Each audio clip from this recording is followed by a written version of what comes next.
Bonjour à toutes et à tous. Bienvenue au lancement et à la présentation de la plateforme Souveraineté Gabon. Je me prénomme Ghislain. Je suis accompagné de Terence, Dorian et John Koza. La plateforme Souveraineté Gabon est une plateforme collaborative et donc c'est le site internet que vous pouvez apercevoir à l'écran. En haut à droite, vous avez un menu avec des sous-menus.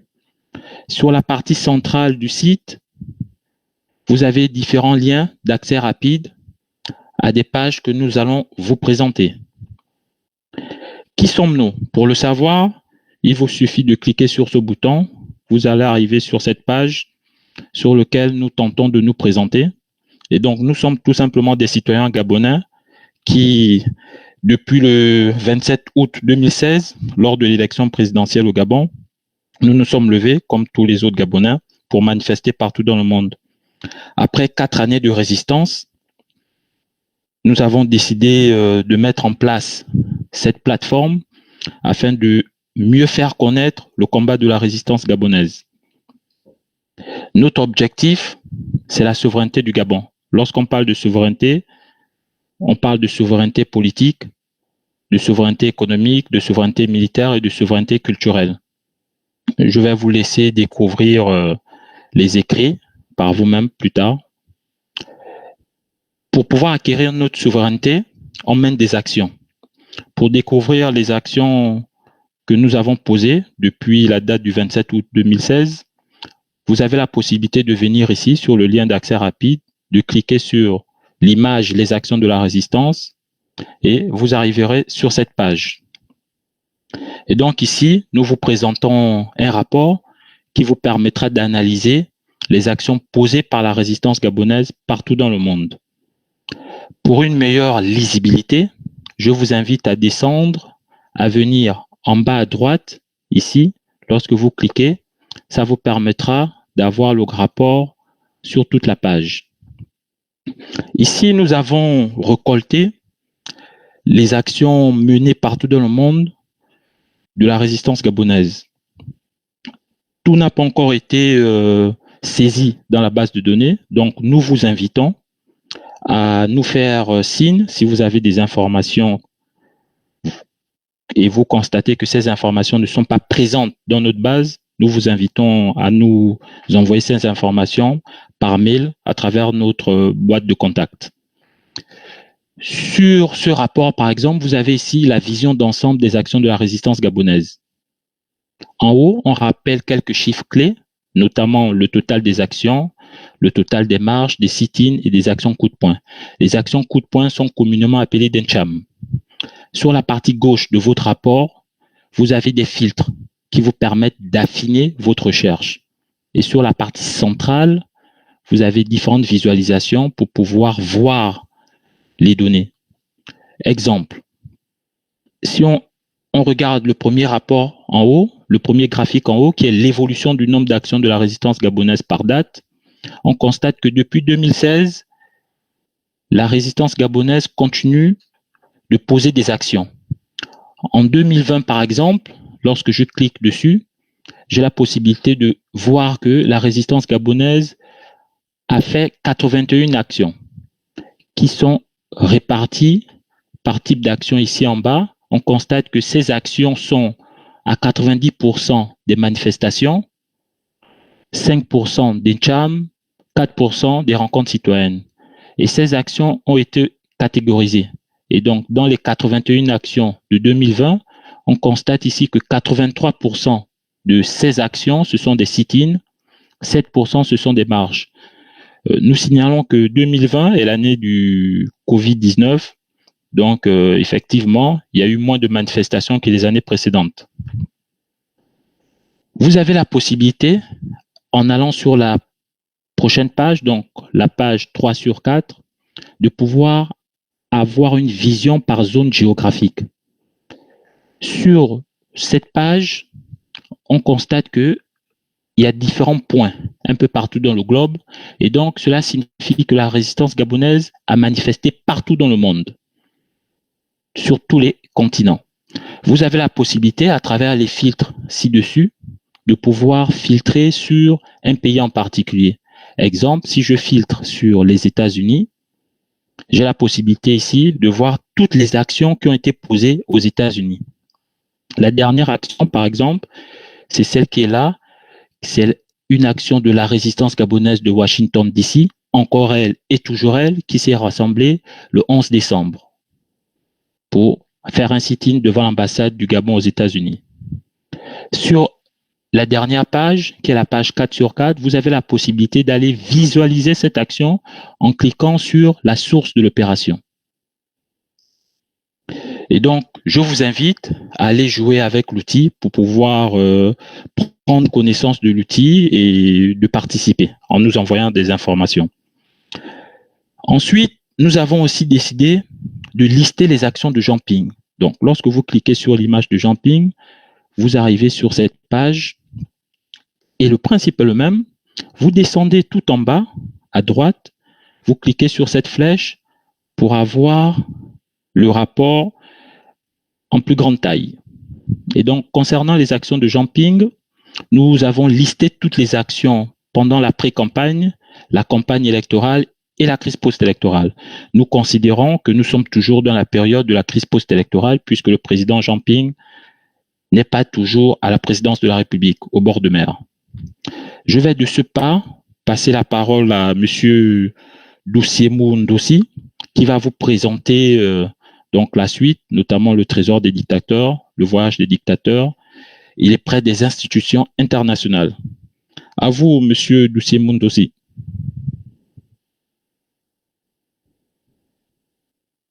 N'oubliez pas d'activer votre micro.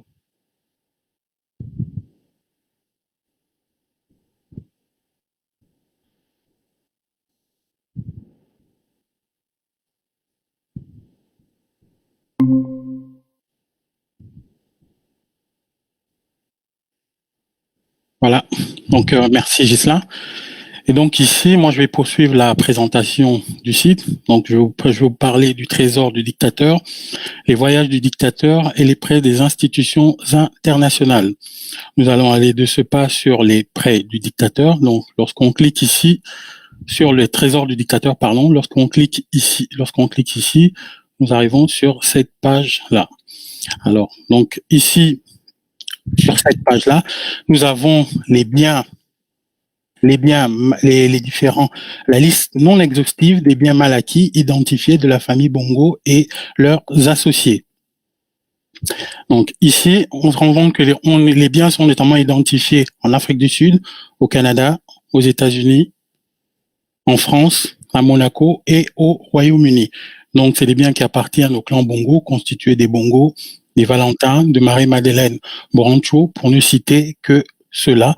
Évidemment, je vous invite j'invite tout un chacun à prendre, à pouvoir aller sur cette page-là et pouvoir identifier les liens et où ils sont géographiquement situés. Ensuite, nous allons voir ici les voyages. Nous allons parler des voyages du dictateur parce que le dictateur Ali Bongo Ondimba était un grand voyageur, un pigeon voyageur. Et donc ici, lorsqu'on clique sur cette page-là, nous arrivons là. Donc vous avez cette page ici, donc les voyages du dictateur. Et lorsqu'on va plus bas, nous avons un graphique. Et ce graphique, c'est un graphique détaillé des différents voyages d'Ali Bongo effectués entre 2009 et 2018. J'aimerais rappeler ici qu'il s'agit pour l'instant de données brutes qui sont vérifiables. Les sources sont vérifiées. C'est un travail de compilation que nous avons fait et nous les avons vérifiées. Évidemment, au fur et à mesure que le site évoluera, on compilera d'autres informations pour avoir une banque de données plus fiable. Et donc ici, on va se rendre compte qu'entre 2009 et 2013, le dictateur Ali Bongo Ondimba effectuait en moyenne 7 voyages et qu'on va voir qu'à partir de l'année 2015 ici, 2015 qui est l'année préélectorale, il y a une augmentation significative des voyages d'Ali Bongo.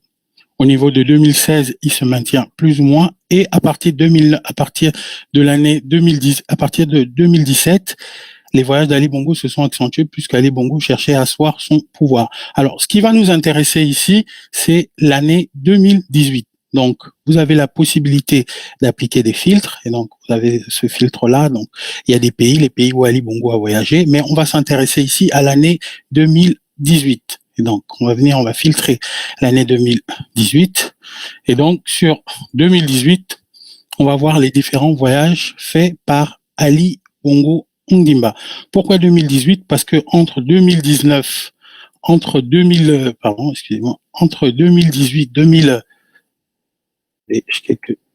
donc à partir de 2018, octobre 2018, constitue le dernier voyage du dictateur Ali Bongo, puisque vous le savez tous que le 24 octobre 2018 à Riyad, Ali Bongo a été victime d'un AVC. Il est tombé pour ne plus jamais se relever. Et donc vous voyez là, 2018, ce sont les derniers voyages détaillés d'Ali Bongo. Et il y a évidemment ici, lorsque vous cliquez là, vous avez la possibilité de voir les voyages ici. Donc, ce sont les différents voyages avec les articles de presse, donc des différentes sources. On va s'intéresser ici au dernier voyage d'Ali Bongo, celui du 24 octobre 2018 en Arabie Saoudite. Et là, on découvre qu'il y a une dépêche, un article du Monde qui titrait le président du Gabon, Ali Bongo, hospitalisé à Riyad. On va poursuivre la présentation et là, nous allons parler des prêts des institutions internationales. Et donc, lorsqu'on clique sur cette page-là, nous arrivons ici. Donc là, nous avons sur cette page-là, voilà, vous l'avez, elle sort ainsi. Et donc là, on se rend compte, vous cliquez ici, et donc vous avez toujours les filtrages.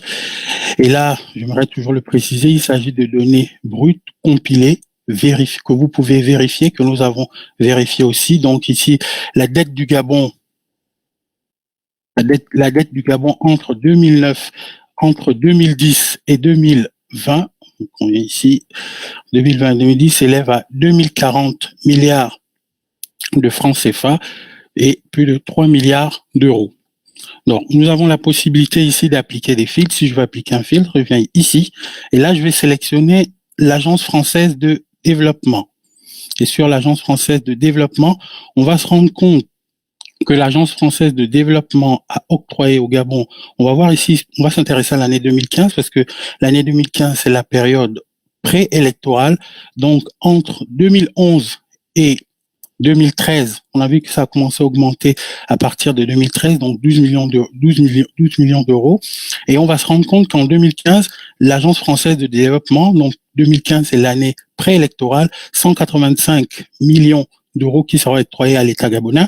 Et on va voir qu'en 2016, ici, nous avons, cette somme va augmenter puisqu'on a 204 millions d'euros. On serait tenté de dire que l'AFD aujourd'hui finance un terrorisme d'État au Gabon, puisque l'AFD donne de l'argent au Gabon sans pour autant vérifier. On va le voir ici par secteur, on va le filtrer, et là on va voir sur le secteur éducation. Sur le secteur éducation, l'AFD a octroyé au Gabon en 2016 154 millions d'euros, alors qu'on sait qu'il n'y a ni école, il n'y a ni table-banc, les enseignants continuent à dispenser des cours dans des conditions difficiles. On serait tenté de se poser la question, où va cet argent? Et donc, ici, on vient ici sur la deuxième page, on a la possibilité de voir évidemment que les 800 millions d'euros octroyés par l'AFD, il y a un lien. Donc, vous venez ici, vous avez ce tableau-là avec il s'agit toujours de l'Agence française de développement. Et là, on va voir que nous avons un lien. Et sur ce lien,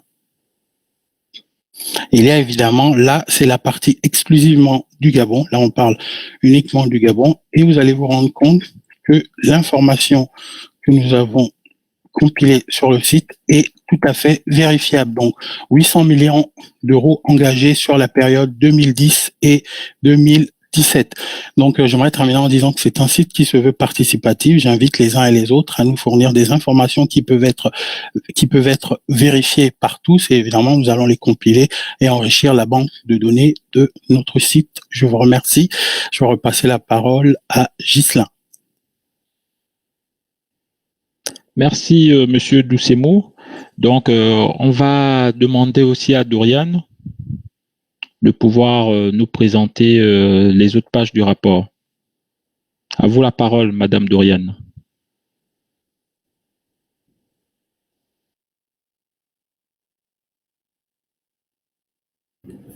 Merci Gislain. Donc, j'espère que tout le monde voit mon écran.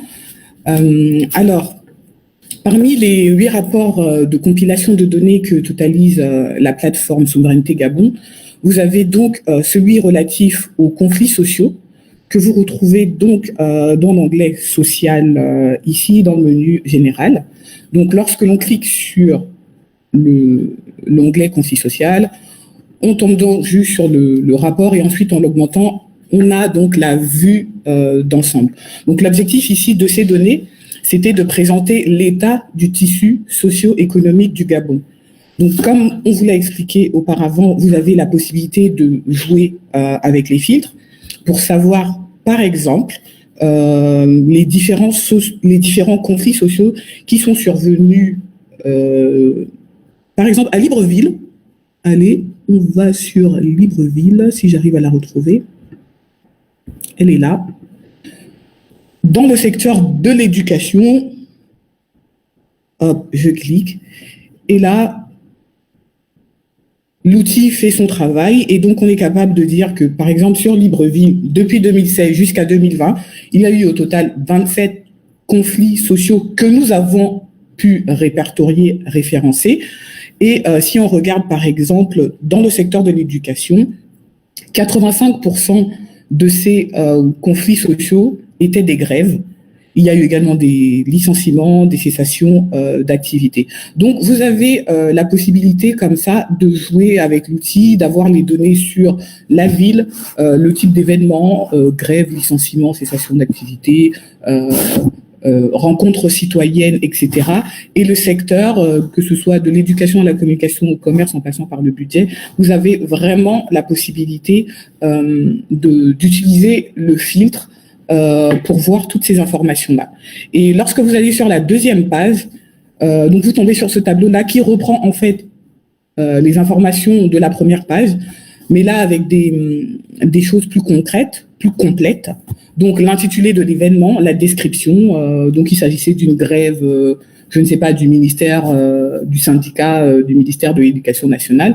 Vous avez donc la date de cet événement-là et vous avez la possibilité d'avoir accès aux sources pour que vous soyez en mesure vous-même de vérifier l'exactitude, la véracité des informations mises à votre disposition sur cette plateforme. Donc ça, c'était pour le dernier rapport que l'on peut trouver sur le site internet. Donc je reviens sur la page d'accueil et donc dans les accès rapides, ce qu'il restait après ce que mes collègues vous ont présenté, c'est les prisonniers politiques et d'opinion. Donc lorsque vous cliquez sur cet onglet, vous arrivez donc sur les portraits des différents prisonniers politiques et d'opinion.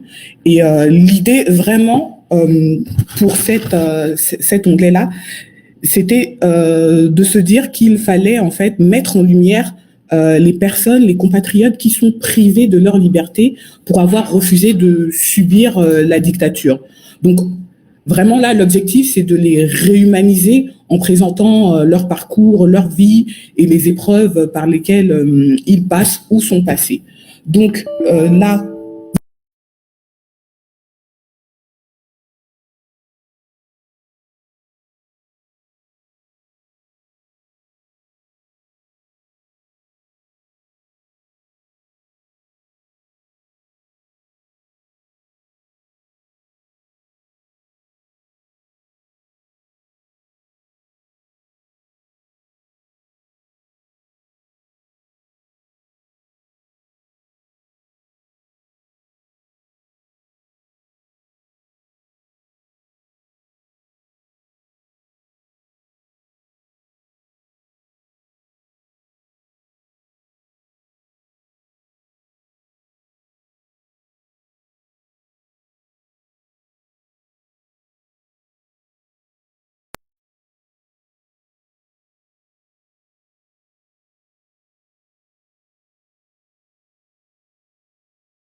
passé.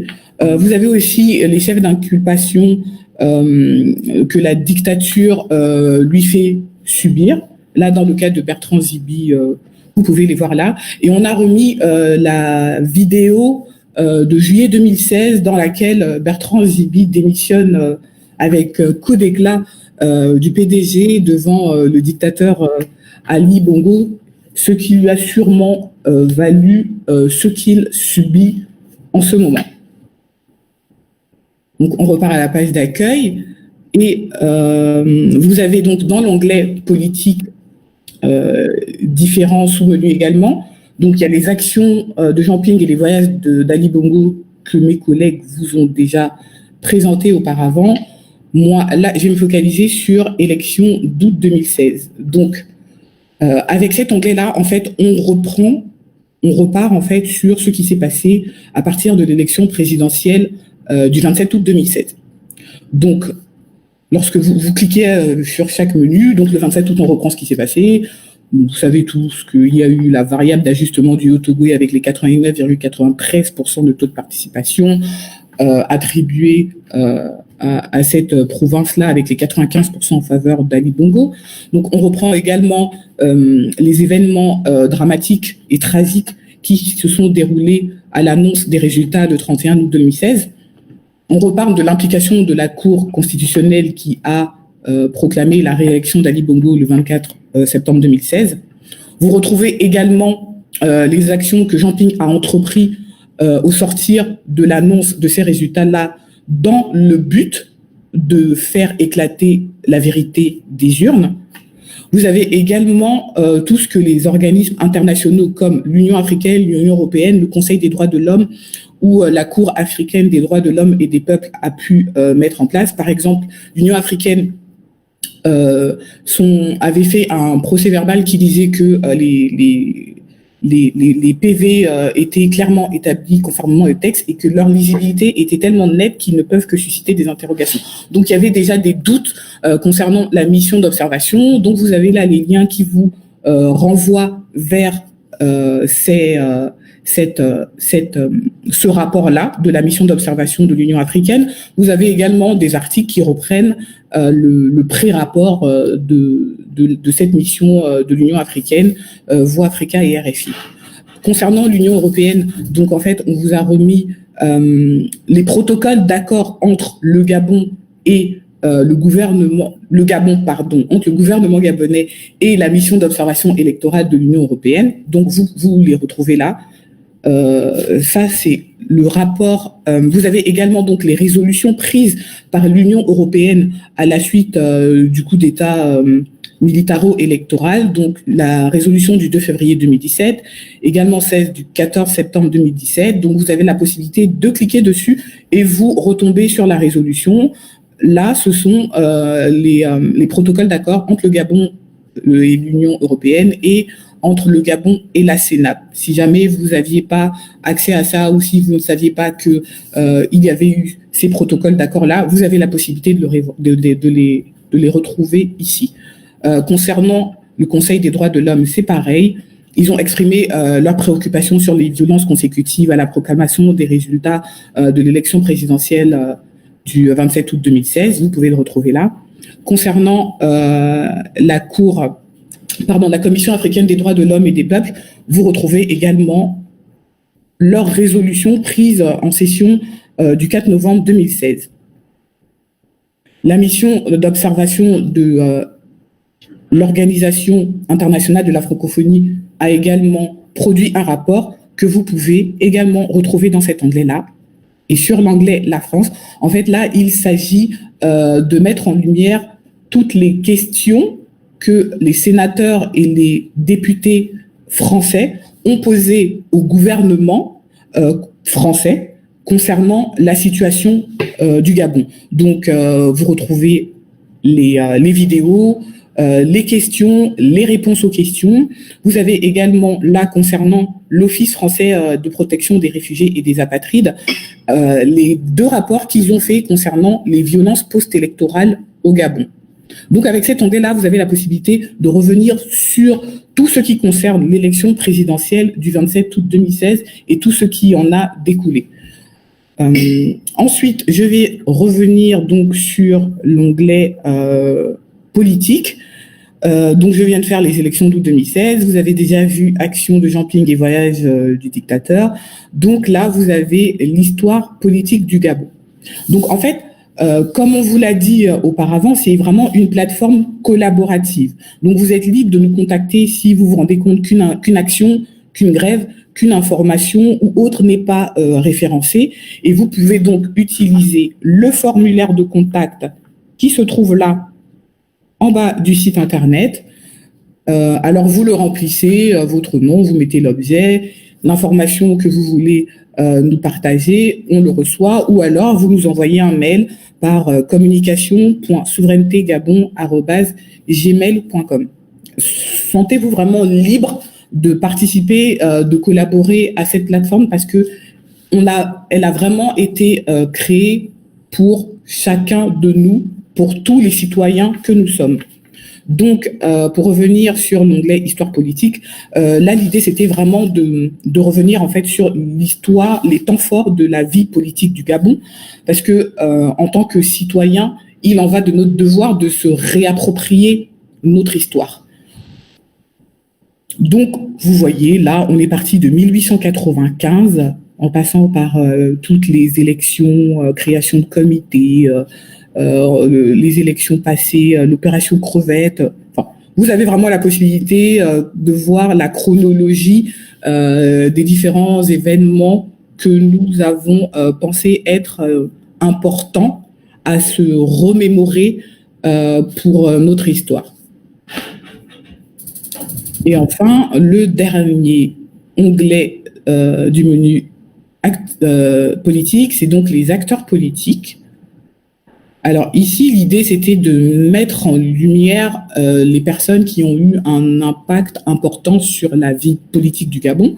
Donc là, pour le moment, il n'y a que 4 personnes. Vous allez remarquer qu'il s'agit en réalité des véritables vainqueurs des dernières élections présidentielles face au Bongo. Et donc, pareil pour cet onglet-là, si vous pensez qu'un acteur doit être mis en lumière, n'hésitez vraiment pas à collaborer, à nous envoyer vos idées, vos mises à jour. On les prendra vraiment avec plaisir. Et cette plateforme est vraiment une plateforme pour nous tous, pour nous aider. Donc, n'hésitez vraiment pas à collaborer, à nous envoyer vos contributions.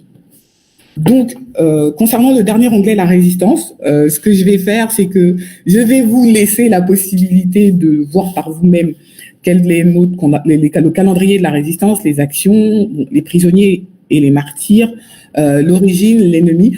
Vu que la plateforme est désormais accessible à tous, vous aurez donc la possibilité de regarder tout ça et de revenir vers nous avec vos conseils, vos avis, vos critiques. N'hésitez vraiment pas, cette plateforme a été créée pour l'ensemble des citoyens gabonais.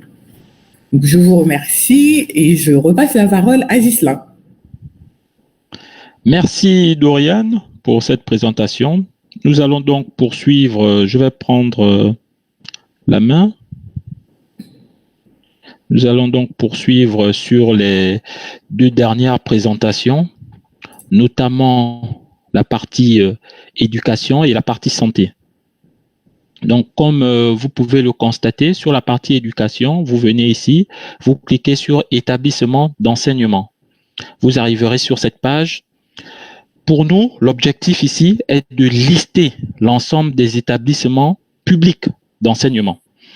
Mais pour le moment, nous n'avons pas encore pu obtenir toutes les données, ce qui fait qu'actuellement, nous n'avons pu saisir que les établissements publics d'enseignement supérieur. Donc, vous avez la possibilité ici de venir jouer avec l'outil, constater par vous-même que lorsqu'on parle d'établissements d'enseignement supérieur, donc après le bac, les établissements ont été construits à partir de 1953 et jusqu'en 1994, l'État gabonais n'a plus construit d'établissements d'enseignement supérieur au Gabon. Vous avez la possibilité de venir sur la 2e page ici et de constater par vous-même la répartition de ces établissements sur l'ensemble du territoire gabonais. On constate malheureusement qu'au Gabon, on trouve des établissements d'enseignement supérieur uniquement et principalement à Libreville et un seul établissement à Franceville qui est l'USTM, l'Université des sciences et techniques de Massoukou. On a fait le même exercice donc pour la partie santé. Vous arrivez ici, dans la partie santé, vous avez établissement de santé, vous cliquez dessus, vous arriverez sur cette page et le principe de fonctionnement est le même. L'objectif ici, c'est de lister l'ensemble des structures de santé au Gabon. Donc, nous nous sommes focalisés sur les structures publiques et pour le moment, nous avons besoin de votre participation. Donc, pour nous fournir différents types d'informations. Par exemple, ici, nous avons besoin d'avoir l'année de construction de ces structures de santé, les capacités de ces structures, quelques observations et des liens vidéo. Donc, si vous avez des vidéos, vous pouvez nous les envoyer pour que nous puissions les mettre à disposition de l'ensemble des citoyens afin de constater l'état de nos établissements. Donc, nous allons vous laisser prendre connaissance de ce site Internet et comme mes prédécesseurs l'ont dit, n'hésitez pas à venir vers nous. Donc, merci à vous d'avoir assisté à cette présentation. On reste à votre disposition. On va tout de suite passer voir la régie. Donc, Mr. John Koza, est-ce que vous avez des questions des internautes? À vous la parole.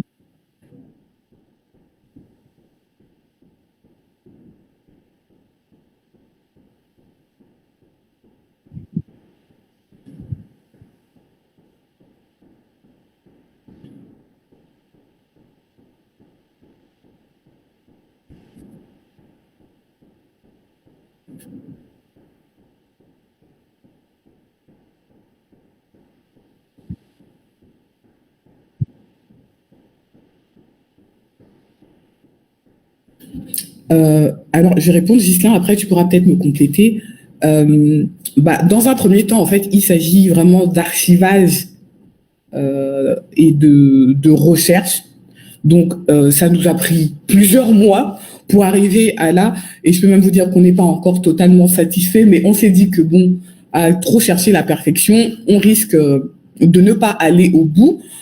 Et donc, vu que c'est participatif, c'est incitatif, c'est collaboratif, on aura peut-être beaucoup plus de possibilités d'avoir les réponses justement à ce qui nous manque en proposant la plateforme déjà aux Gabonais pour que eux puissent s'impliquer en deuxième partie. Mais ça nous a pris plusieurs mois déjà pour compiler les informations, c'est une question d'années, mais après, les mettre dans l'outil, savoir comment faire le site internet, savoir comment faire le menu, ça nous a pris 5-6 mois quand même.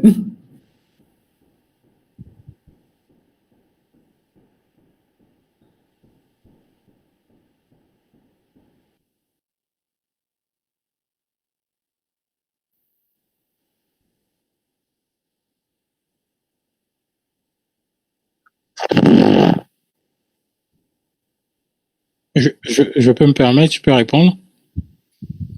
Donc, John, tu te rappelles, on avait fait une petite expédition au sein de l'AFD, donc un organisme qui s'appelait à l'époque Propaco, si je ne me trompe. Et l'AFD, ça reste opaque, c'est-à-dire que au niveau même de l'attribution des prêts de l'AFD, au niveau des remboursements, c'est quand même un organisme qui a une telle opacité. Et là, j'aimerais revenir parce que je suis en train de réaliser un travail sur l'AFD qui sera d'ailleurs disponible sur le site. Et l'AFD se refuse à toutes les questions. Et c'est pourquoi, lors d'une manifestation devant le siège de l'AFP, j'avais dit à l'AFP que l'AFP aujourd'hui se comportait comme Ali Bongo était Daesh et que l'AFP finançait Ali Bongo, puisqu'Ali Bongo, le pouvoir d'Ali Bongo exerçait au Gabon un terrorisme d'État sur les Gabonais. Donc il y a une telle opacité qui règne sur l'AFD. L'AFD aujourd'hui, c'est un peu le bras financier du régime Bongo, puisqu'on ne peut pas donner autant d'argent et ne pas avoir un droit de regard. Mais prochainement, sur le site sera disponible. Ici, vous allez comprendre le mode de financement de l'AFP et les différentes vérifications faites par l'argent qui est alloué. C'est un système opaque.